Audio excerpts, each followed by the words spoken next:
السلام علیکم ورحمۃ اللہ وبرکاتہ۔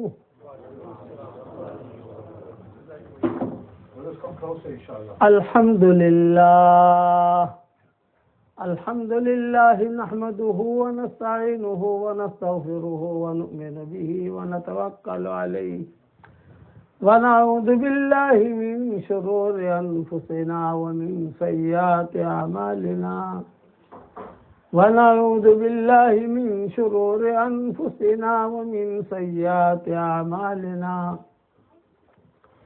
ونعوذ باللہ من شرور انفسنا ومن سیئات اعمالنا من يهده اللہ فلا مضل له ومن يضلله فلا هادي له ونشهد ان لا اله الا الله وحده لا شريك له ونشهد أن سيدنا ومولانا محمدا عبده ورسوله صلى الله عليه وعلى آله وأصحابه وبارك وسلم تسليما كثيرا كثيرا أما بعد فأعوذ بالله من الشيطان الرجيم بسم الله الرحمن الرحيم ومن أحسن قولا ممن دعا إلى الله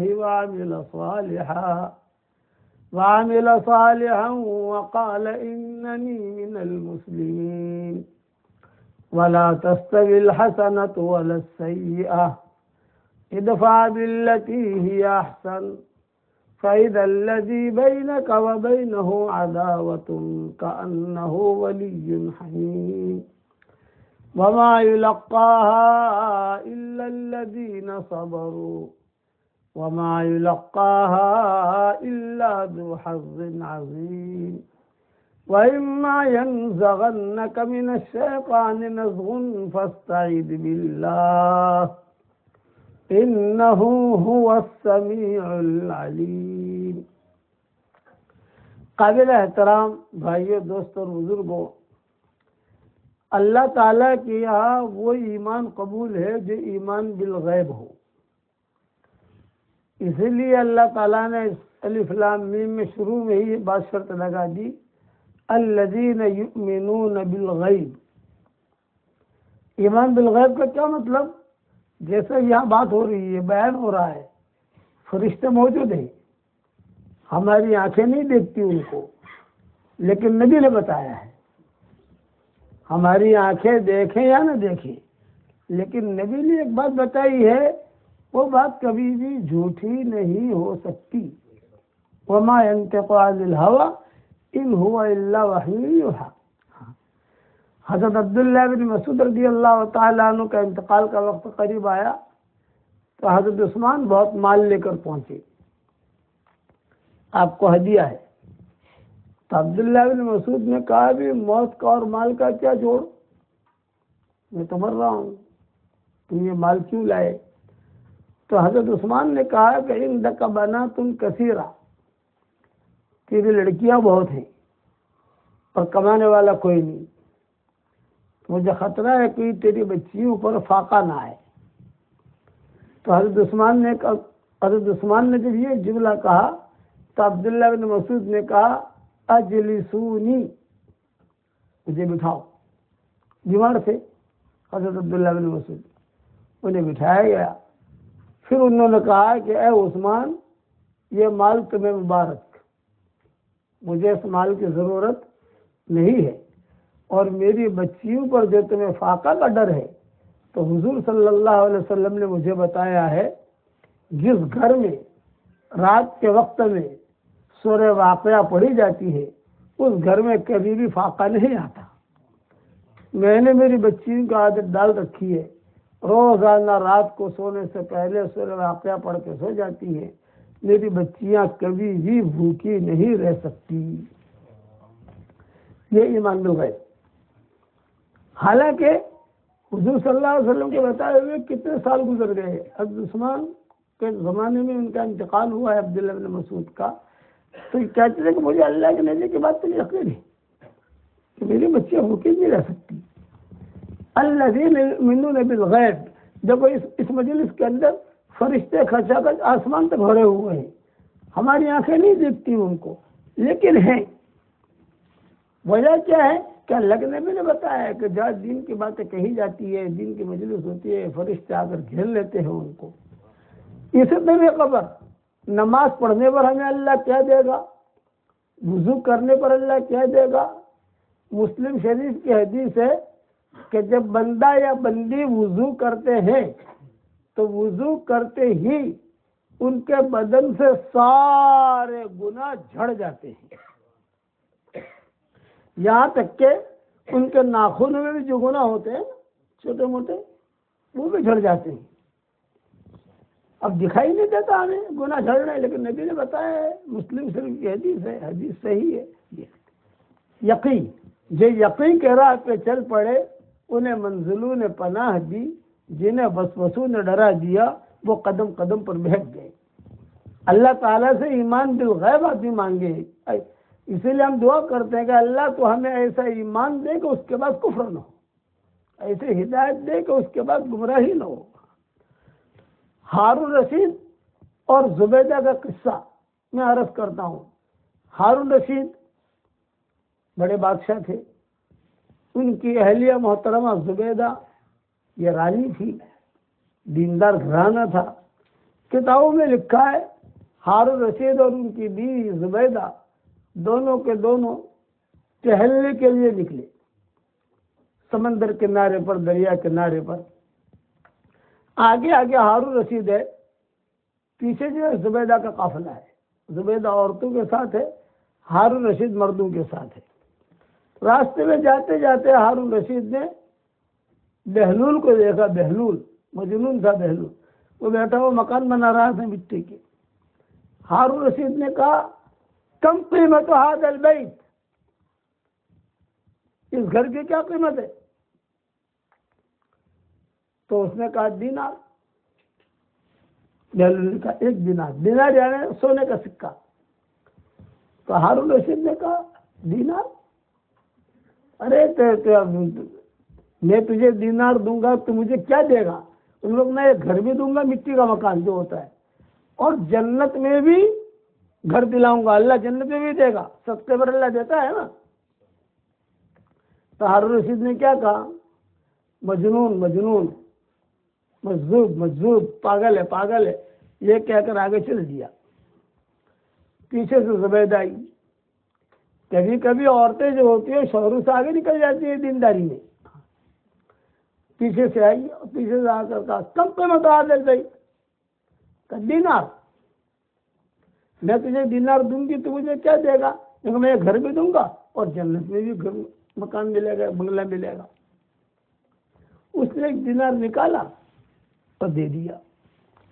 دونوں آگے بڑھے، بہترین شاہی محل تھا، وہاں جا کر سوئے زبیدہ اور ہارون رشید دونوں۔ رات کو خواب دیکھا ہارون رشید نے، اور خواب یہ دیکھا کہ بھائی ایک بہت بڑا محل ہے، اس پر لکھا ہوا ہے زبیدہ، یا تالا کا مطلب چمک رہا ہے، جیسے پولیس والے کو بوٹر چمکتی ہے ان کا لائٹنگ چمک رہا ہے۔ وہ ہارون رشید خواب میں ہی وہ محل کی طرف گئے، اندر جانے کا ارادہ کیا، فرشتے نے روک لیا۔ مہلن یا ہارون رشید، مہلن، ٹھہر جاؤ۔ ارے میں کیوں ٹھہروں؟ یہ تو میری بیوی کا محل ہے، تمہاری بیوی کا ہے لیکن تمہارا نہیں ہے۔ یہ آپ کی بیوی کا ہے، صحیح ہے، لیکن آپ کا نہیں ہے۔ ہارون رشید نے کہا کہ عجیب آدمی ہو، عجیب لوگ ہو، بیوی کے محل میں کیا شوہر نہیں جا سکتا؟ نہیں، اس محل میں آپ جاؤ گے لیکن پہلے زبیدہ جائے گی، اس کے پیچھے آپ جاؤ گے۔ اب ہارون رشید کو چٹکا لگا، ارے شوہر بیوی کے پیچھے یہ تو نہیں ہوتا کہ بیوی شوہر کے پیچھے ہوتی ہے۔ تو انہوں نے فرشتے نے کہا دنیا کا قانون اور ہے، یہاں کا قانون اور ہے، دنیا کا قانون اور ہے، یہاں کا قانون اور ہے، اس لیے آپ کو جانے نہیں ملے گا۔ بہت کوشش کی لیکن فرشتوں نے جانے نہیں دیا۔ اسی بحث مباحثے میں ہارون رشید کی آنکھ کھل گئی، خواب سمجھ گیا اور تعبیر بھی سمجھ گیا۔ فوراً گیا ہارون رشید بھاگا بھاگا بہلول کے پاس. وہ بہلول بنا رہا تھا مٹی کا مکان. تو پوچھا یا امی کم قیمت هذا البيت، اس گھر کی کیا قیمت ہے؟ تو بہلول نے فرفع رأسه الى الملک، بادشاہ کی طرف سر اٹھایا اور کہا اس گھر کی قیمت ہے قیمت هذا البيت جمیع مالک جمیع اہلک جمیع قصرک، اس گھر کی قیمت ہے تیری جتنی پراپرٹیاں ہیں، تو جتنی پراپرٹیوں کا مالک ہے وہ سب مجھے دے دے تو میں مکان دوں گا، مجھے نہیں ملے گا تو صدقہ تیرا قبول کروں گا. ارے اب اس کا نہ دینار، یہ گزشتہ کل کے 1 دینار بھاؤ تھا اس کا، اور اب ایک رات میں اتنا بڑھ گیا. تو بہلول نے کہا کل بن دیکھے سودا تھا، میں نے بالغیب سمجھ گیا نا، کل بن دیکھے سودا تھا، آج دیکھ کر سودا ہے، تو دیکھ کے آیا اس کا بھاؤ بڑھ گیا. اس لیے اللہ کے یہاں جو قیمت ہے بن دیکھے معاملہ کرے. بھائی 10 مرتبہ سورہ اخلاص پڑھو جنت میں محل ملے گا، اور محل دکھائی نہیں دیتا، لیکن اللہ کے نبی نے کہا ہے آدمی یقین کر کے پڑھ لے. اسی لیے قرآن میں فرماتے ہیں حتی اذا جاء احدهم الموت قال رب ارجعون لعلی اعمل صالحا فيما تركت كلا انها كلمة هو قائلها ومن ورائهم برزخ الى يوم يبعثون. اللہ کہتے ہیں موت کا فرشتہ جب دکھائی دے گا تو آدمی کہے گا کہ اللہ پاک اب میں اچھا عمل کر کے آؤں گا، مجھے واپس نہیں، میں نماز بھی پڑھوں گا، قرآن بھی پڑھوں گا، صدقہ بھی دوں گا، خیرات بھی کروں گا، مسجد میں پہلے آ جاؤں گا، اللہ سب کام کروں گا. تو فرشتے کہا کہ نہیں اب نہیں، تم نے دیکھ لیا. جو بھاؤ تھا دن دیکھے سودے کا تھا. تو بہلول نے کہا کہ کل یہ دن دیکھے سودا تھا، آج تم نے دیکھ لیا، اب بھاؤ بڑھ گیا اس کا. اس لیے اللہ رسول کی باتوں پر یقین کر کے آدمی کھڑا ہو جائے، اور اللہ رسول کی باتوں پر یقین کر کے وہ اللہ نے کہا ہے، رسول نے کہا ہے، بات ختم ہو گئی. میرے عقل میں آوے یا نہ آوے، میرے دل میں اترے یا نہ اترے، ہر چیز ہر منزل میں اللہ کی محتاج ہے. اللہ کسی منزل میں بھی کسی چیز کا محتاج اور پابند نہیں ہے. رسول اللہ صلی اللہ علیہ وسلم نے فرمایا، ابو ہریرہ رضی اللہ تعالیٰ عنہ کی حدیث ہے، حضرت ابو ہریرہ رضی اللہ تعالیٰ عنہ فرماتے تھے میں حضور صلی اللہ علیہ وسلم کے پاس گیا تو حضور صلی اللہ علیہ وسلم ایک صحابی کا قرآن سن رہے تھے، اور وہ قرآن میں کیا پڑھ رہے تھے؟ صحابی سورہ اخلاص پڑھ رہے تھے. حضور صلی اللہ علیہ وسلم نے جب سنا تو حضور صلی اللہ علیہ وسلم ابو ہریرہ کی طرف متوجہ ہوئے. ابو ہریرہ واجب ہو گئی، واجب ہو گئی، وجبت. ابو ہریرہ فرماتے ہیں میں نے پوچھا حضرت کیا واجب ہو گئی، کیا واجب ہو گئی؟ تو حضور صلی اللہ علیہ وسلم نے فرمایا جنت واجب ہو گئی. یعنی سورہ اخلاص پڑھ رہا ہے، اس پر جنت واجب ہو گئی. ابو ہریرہ کہتے ہیں میرے دل میں یہ بات آئی کہ میں جاؤں اور جا کر اس صحابی کو ڈھونڈوں اور صحابی کو خوشخبری دوں. میں نکلا ڈھونڈنے کے لیے، لیکن وہ صحابی کی جا چکے تھے. میں نے کہا یار آگے نہیں جاتا دیکھنے کے لیے، اس لیے کہ دوپہر کا کھانا میرا حضور کے ساتھ ہے، اگر ان کو ڈھونڈنے جاؤں گا تو میرا کھانا رہ جائے گا حضور کے ساتھ، یہ چانس مجھے کہاں ملے گا. چنانچہ میں حضور صلی اللہ علیہ وسلم کے ساتھ کھانے کے لیے آ گیا، کھانے پر بیٹھ گیا.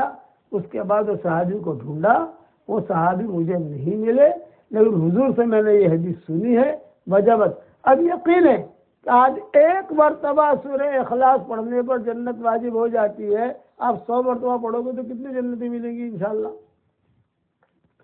یہ یقین. الذین یؤمنون بالغیب کی جملہ یاد رکھنا، اور یہ شعر بھی یاد رکھنا، جو یقین کے راہ پہ چل پڑے انہیں منزلوں نے پناہ دی، جنہیں وسوسوں نے ڈرا دیا وہ قدم قدم پر بہک گئے.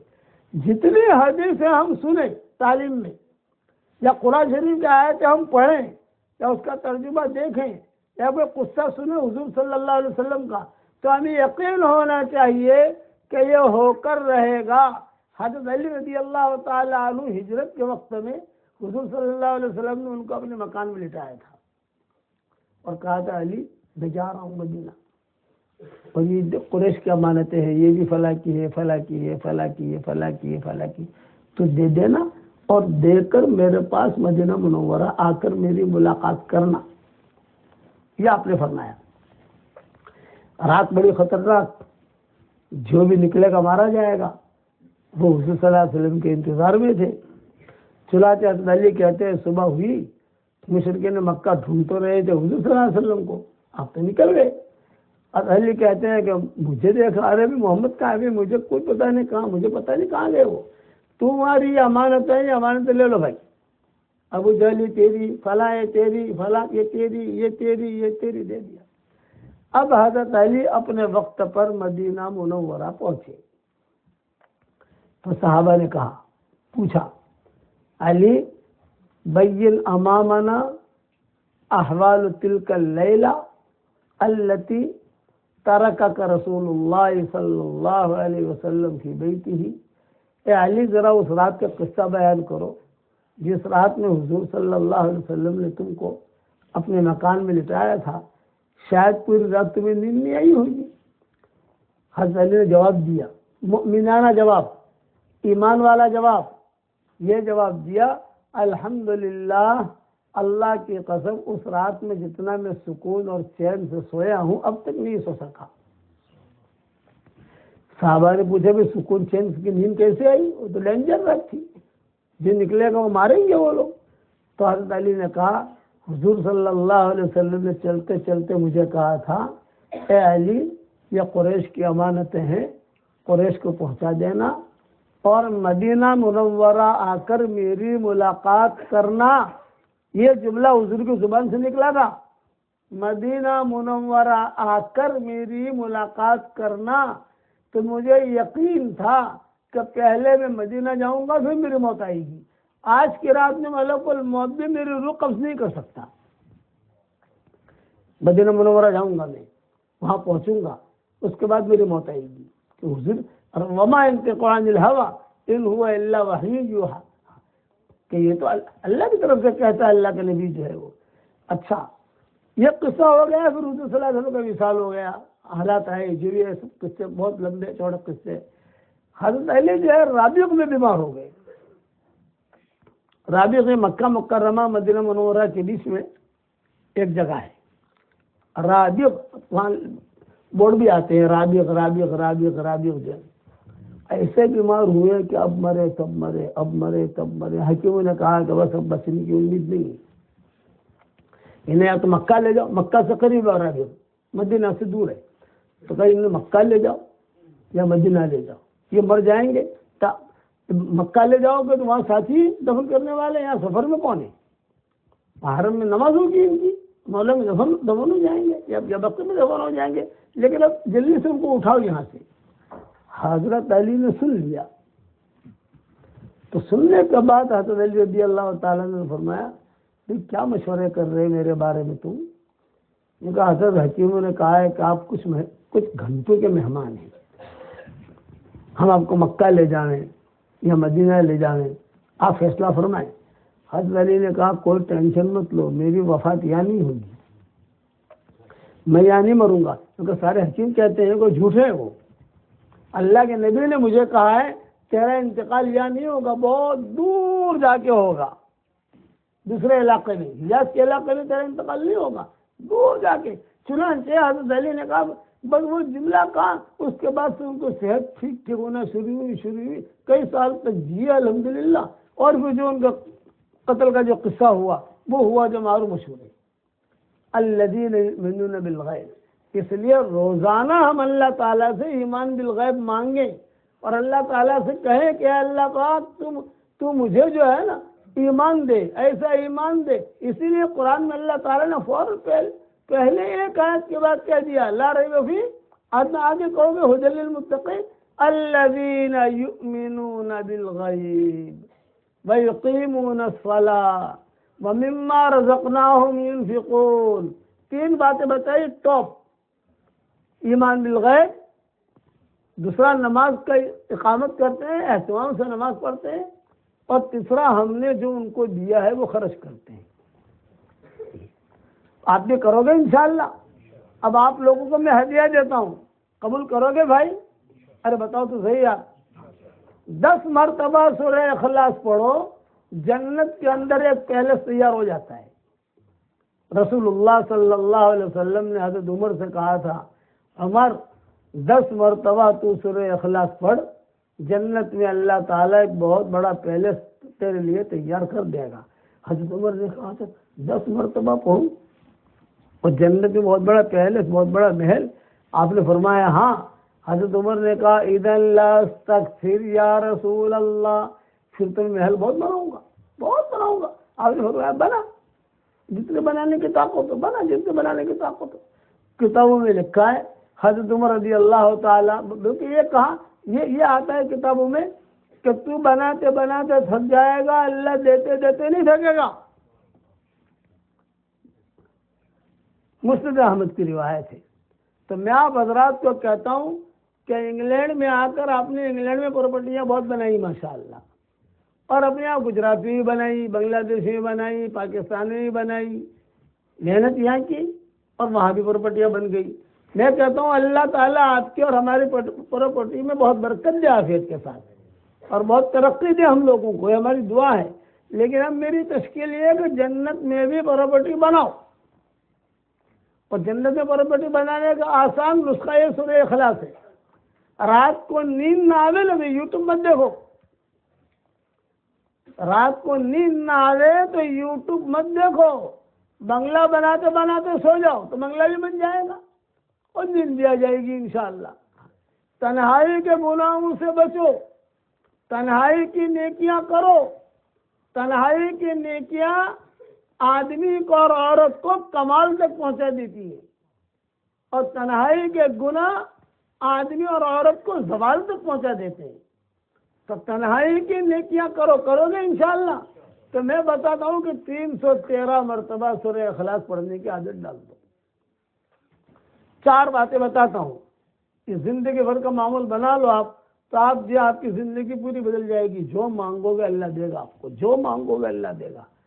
313 مرتبہ سورہ اخلاص پڑھو، 313 مرتبہ درود شریف پڑھو، چاہے نماز والا پڑھو یا اس سے مختصر پڑھو، صلی اللہ علیہ وسلم، یہ بھی درود شریف ہے، آپ پڑھ سکتے ہو۔ 313 مرتبہ استغفار پڑھو، مختصر استغفار آتا ہے، اللہم اغفر لی، اللہم اغفر لی، اللہم اغفر لی، اور 313 مرتبہ سورہ فاتحہ پڑھو۔ اب میں سمجھتا ہوں کہ یہ 4 چیزیں ایک دن میں آدمی کے لیے کرنا مشکل ہوگا، عورت کے لیے بھی کرنا مشکل ہوگا۔ میں کہتا ہوں 2 دن میں پورا کرو، 3 دن میں پورا کرو، 4 دن میں پورا کرو، 5 دن میں پورا کرو، 1 ہفتے میں پورا کرو بھائی۔ جمعرات سے شروع کرو، جمعرات کو پورا کرو۔ 1 ہفتے میں تو بہت آسان ہے، چلتے چلتے، روٹی بناتے بناتے، اور جب کار چلاتے چلاتے تھوڑا تھوڑا تھوڑا پڑھتے رہو، تو فائدہ کیا ہوگا بھائی؟ 313 مرتبہ سورہ اخلاص پڑھو گے تو جنت میں 31 بنگلے تیار ہو جائیں گے انشاءاللہ، اور 104 مرتبہ قرآن شریف پڑھنے کے برابر اللہ ثواب دے گا، اور انشاءاللہ کوئی انکم ٹیکس والا آپ کو فون نہیں کرے گا۔ دنیا میں 2 بنگلے آپ بنا لو، آپ یا قریب کے اندر 2 دکانیں لے لو، آپ یا 2 پلاٹ لے لو، اور اپنے نام پر کرانے جب جاؤ گے رجسٹر سے آپ کو فوراً فون آ جائے گا، یہ پیسے کہاں سے لائے بتائیے، حساب بتاؤ پہلے آپ۔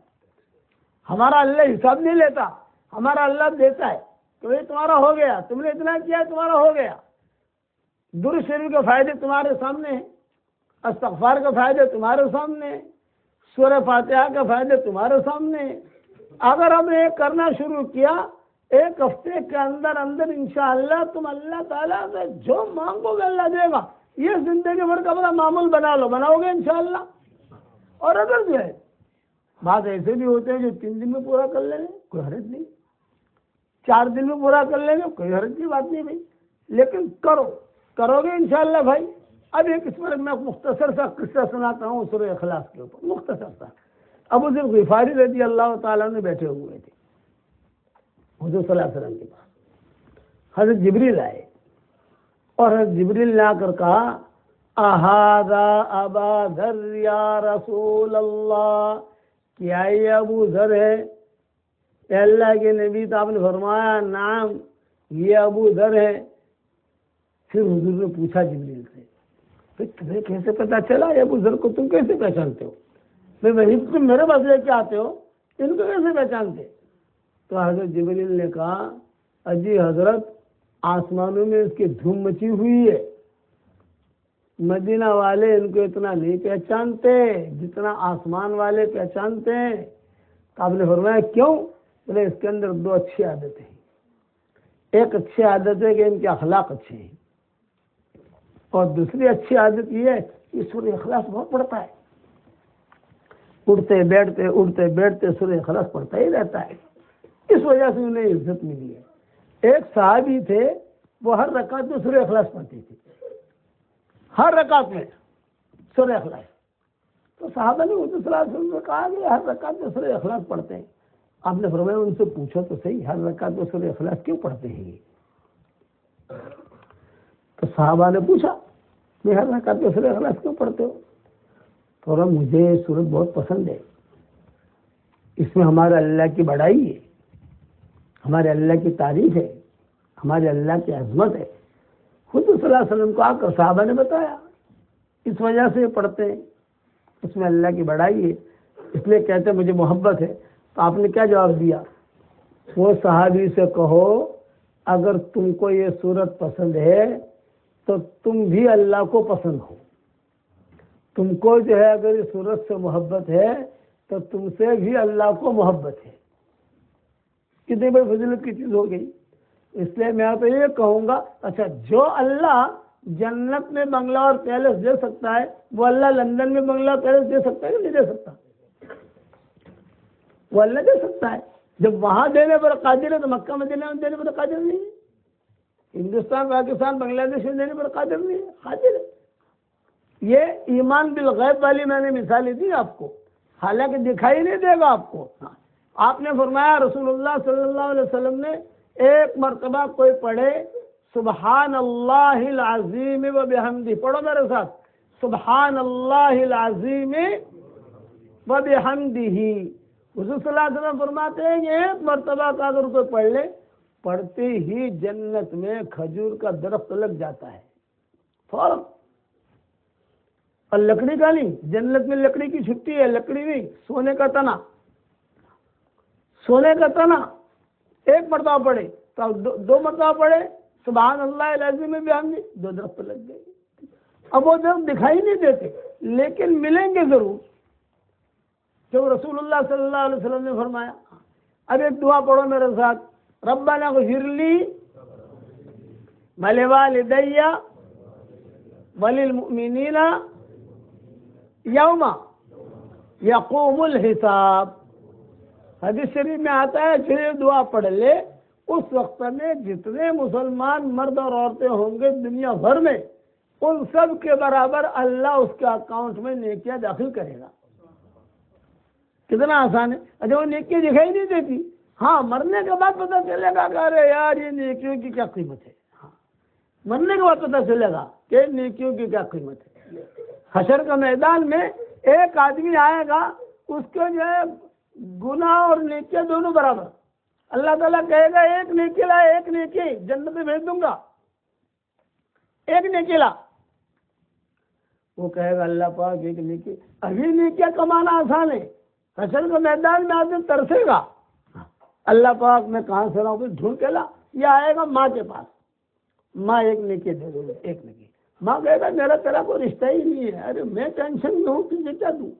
باپ کے پاس جائے گا، ابو ایک نیکی، ایک نیکی، ارے بھائی میرا تیرا کوئی رشتہ ہی نہیں ہے، نیکی مت مانگ۔ تو کتابوں میں لکھا ہے وہ روتا ہوا جائے گا، ارے بھائی مجھے کوئی ایک نیکی دے دے، کوئی ایک نیکی دے دے، کوئی ایک نیکی دے دے۔ ایک آدمی سپنے سے آئے گا، کہے گا کیوں روتا ہے، کیوں ٹینشن میں؟ کیونکہ بھائی مجھے ایک نیکی کی ضرورت ہے، کوئی ایک نیکی دے، جنت سامنے ہے، فوراً جو ہے میں جنت میں چلا جاؤں گا۔ تو آدمی کیا کہے گا، ارے تجھے ایک نیکی کی ضرورت ہے اور میرے پاس ایک ہی نیکی ہے، باقی سب گناہ ہی گناہ ہے۔ میں اللہ کے سامنے کہتا ہوں اب دونوں کو دونوں ہاتھ پکڑ کے آئیں گے اللہ کے پاس، اللہ کہیں گے نیکی لایا؟ اللہ پاک کسی نے دی نہیں، لیکن یہ اجنبی سخی ہے، اجنبی سخی، یہ اجنبی ہے، میں جانتا نہیں ہوں، لیکن نیکی دینے کے لیے تیار ہے۔ اللہ پوچھیں گے نیکی دینے کے لیے تیار ہو تم؟ کیونکہ اللہ پاک اس کے ایک نیکی کی ضرورت ہے، اور میرے پاس ایک ہی نیکی ہے، میری ایک نیکی سے تو میرا کام کچھ بننے کا نہیں، جہنم میں تو جانا ہی جانا ہے، تو اللہ پاک میں میری نیکی دینے کے لیے تیار ہوں، وہ بھی رزق لے گا حشر کے میدان میں۔ اللہ تعالیٰ کہیں گے اچھا، پھر اللہ جواب میں کہیں گے بھائی میں سخی کا سخی ہوں اور تو مجھ پر سخاوت دکھلاتا ہے، چلو دونوں ہاتھ پکڑو ایک دوسرے کا اور دونوں جنت میں چلے جاؤ۔ تو وہاں نیکیوں کی قدر ہوگی، کہاں حشر کے میدان میں؟ ابھی کمانا کتنا آسان ہے، آپ سمجھے نا؟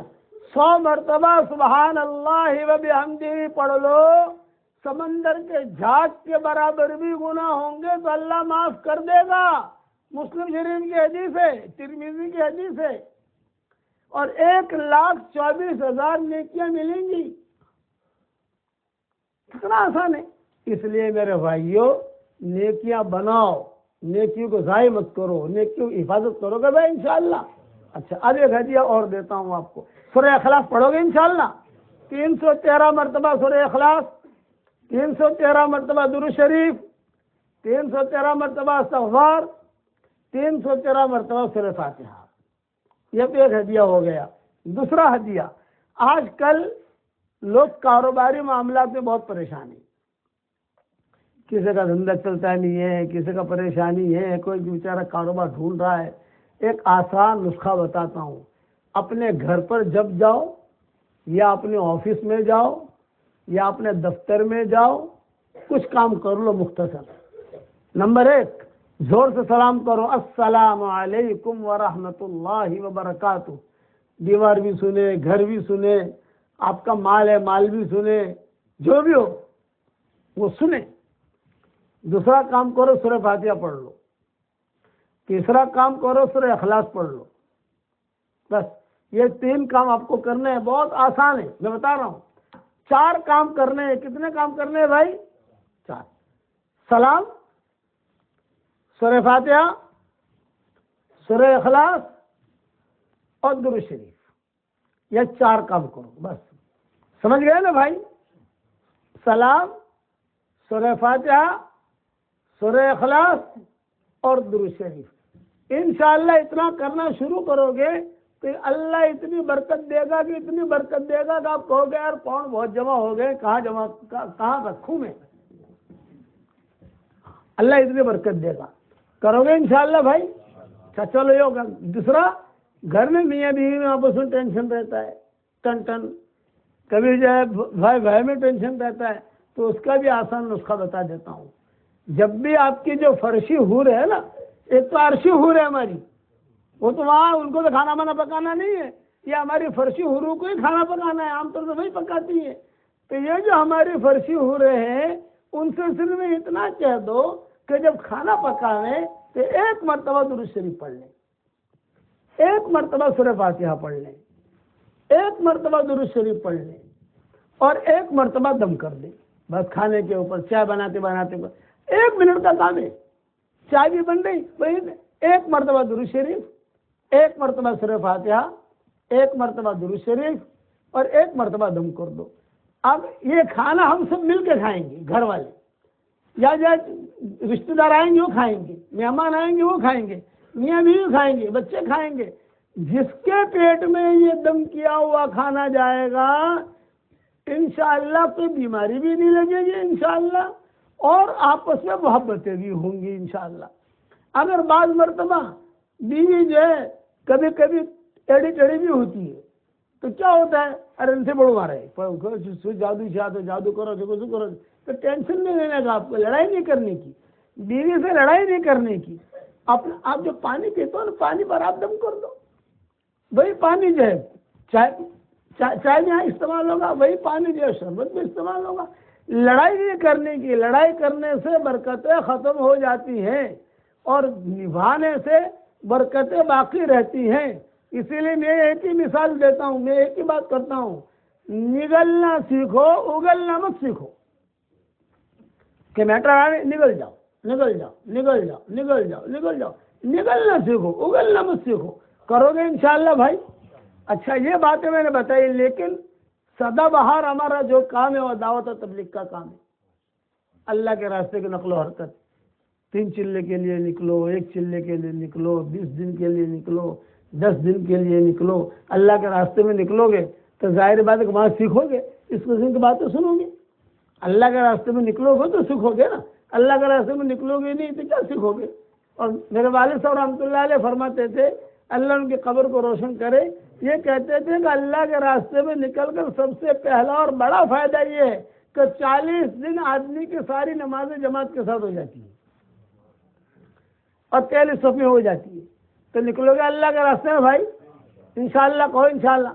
یہ جتنے بھی وظیفے میں نے بتائے ان سب کا نام ہے جاندار، شاندار، مالدار، دیندار، ایماندار۔ جاندار، شاندار، مالدار، دیندار، ایماندار، یہ اس کا نام ہے۔ جس نے بھی عمل کیا الحمدللہ اس کو فائدہ ہوا ہے، آپ بھی کرو گے تو آپ کو بھی فائدہ ہوگا۔ یہ میری تصویری ہے، جاندار، شاندار، مالدار، دیندار، ایماندار۔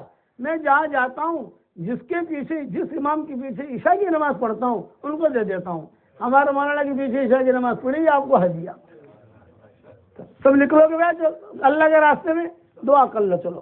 اللہم لک الحمد کما انت اہلہ فصلی وسلم علی سیدنا محمد کما انت اہلہ وفعل بنا ما انت اہلہ فانک اہل التقوی واہل المغفرہ۔ اے ہمارے پیارے اللہ، ہمارے گناہوں کو معاف فرما، ہماری خطاؤں سے درگزر فرما۔ اے اللہ ہمارے ہونے والے سفروں کو بہت آسان فرما، بے انتہا قبول فرما۔ سفر میں تو ہمارا ساتھی ہو جا، پیچھے رہنے والوں میں ہمارا خلیفہ ہو جا۔ اللہم انا نسألک فی سفرنا ھذا البر والتقوی ومن العمل ما ترضى۔ اللہم هون علینا سفرنا ھذا واطو عنا بعده، نعوذ بک من وعثاء السفر وکآبۃ المنظر والحور بعد القور ودعوة المظلوم وسوء المنقلب في المال والأهل۔ اللهم اصحبنا في سفرنا واخلفنا في أهلنا یا حنان یا منان، یا حنان یا منان، یا حنان یا منان۔ اے اللہ ہمارے سفر کو بہت آسان فرما، اس کو دوری کو قریبی سے بدل دے۔ اے اللہ عافیت کے ساتھ ہمیں ہماری منزل پر پہنچا دے، اور عافیت کے ساتھ ہمیں حرمین شریفین تک پہنچا دے۔ اے اللہ دونوں جہاں کی سرخروئی کا معاملہ فرما۔ اے اللہ میری تشکیل پر جو ایک ہفتے میں 313 مرتبہ سورہ اخلاص پڑھے اور درود شریف پڑھے، 313 مرتبہ درود شریف پڑھے، 313 مرتبہ استغفار پڑھے، 313 مرتبہ سورہ فاتحہ پڑھے۔ اے اللہ اس کی ساری دعاؤں کو قبول فرما، اس کی ساری پریشانیوں کو دور فرما، اس کی ساری حاجات کا غیر سے تکفل فرما۔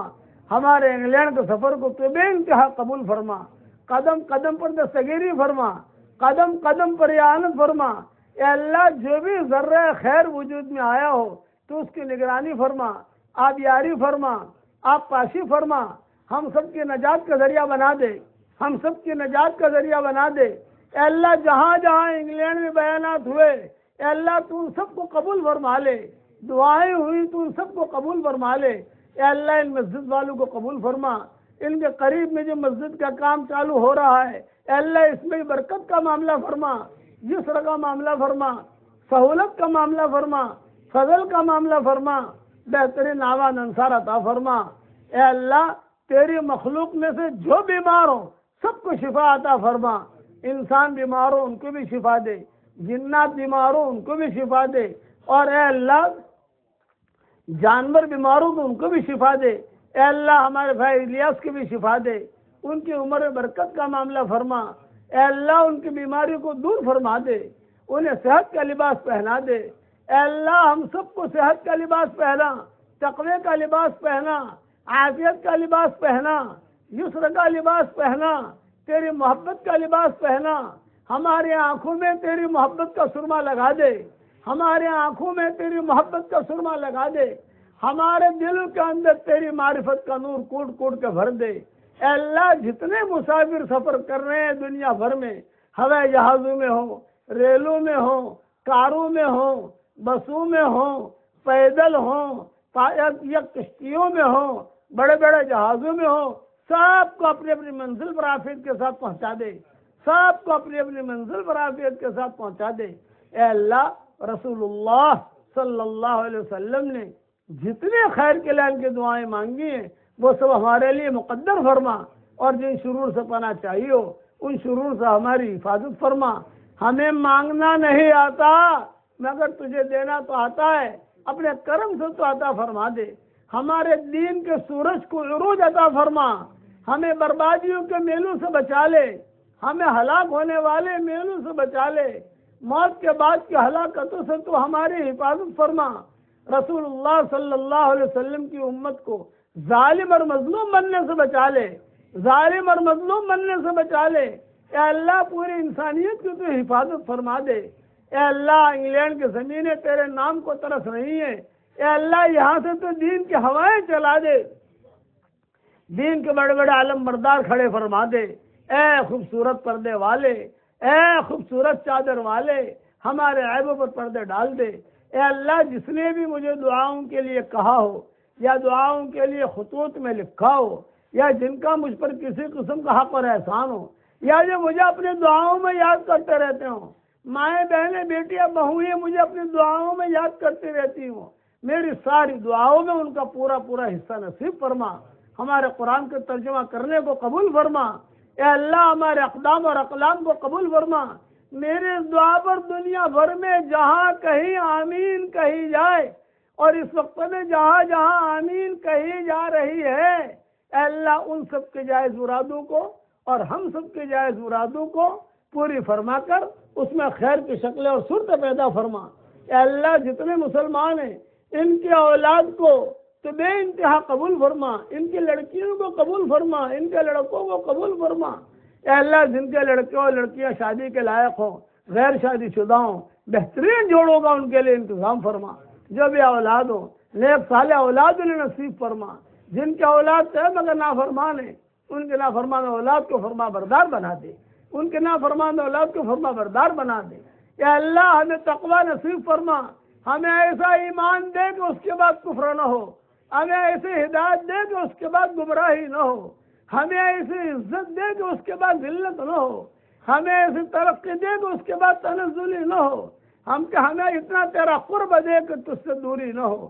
اے اللہ، اس امت کے لیے ہر پل نئی خوشیاں مقدر فرما، ہر پل نئی خوشبوئیں مقدر فرما، ہر پل نئی عزتیں مقدر فرما، ہر پل نئی برکتیں مقدر فرما، ہر پل نئی راحتیں مقدر فرما، ہر پل نئی سعادتیں مقدر فرما، ہر پل نئی محبتیں مقدر فرما، اور امت کی شام کو تو صبح سے بدل دے، امت کی شام کو صبح سے بدل دے، امت کی شام کو صبح سے بدل دے، اور اپنے فضل و کرم سے ہماری دعاؤں کو قبول فرما۔ سبحان ربنا رب العزت عما یصفون وسلام علی المرسلین والحمد للہ رب العالمین۔